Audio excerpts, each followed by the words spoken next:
Masusing imbestigasyon ang ikakasa ng Philippine Sports Commission sa pagpanaw ng dalawang Ateneo basketball player sa umano'y training.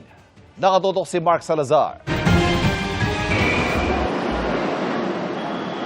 Dagdag sa bigat ng pagluluksa ng ina ng Ateneo basketball rookie na si Rene Baterbonia, ang marami niyang tanong sa pagkamatay ng anak na wala pa raw sagot sa ngayon.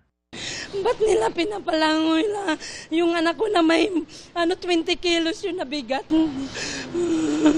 Kasi akala ko training lang na nga. Hindi, military training. Ano ba yun? Sa ngayon, limitado ang mga impormasyon mula sa pahayag ng Ateneo de Manila University.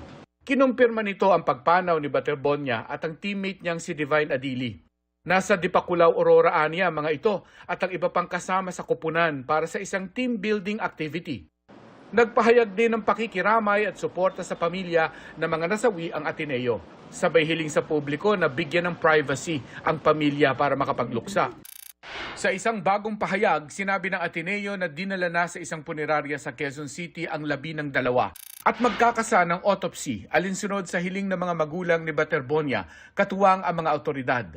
Alinsunod naman sa hiling ng pamilya ni Adili ay uuwi sa Nigeria ang kanyang labi na inaasikaso na ng Ateneo. Habang nakauwi na mula sa Aurora ang buong men's basketball team at coaching staff na sumasailalim sa counseling ng kanilang guidance office. Pero wala sa pahayag ang tanong ng ina ni Baterbonia, bakit pinaglangoy si Rene nang may weight sa paa?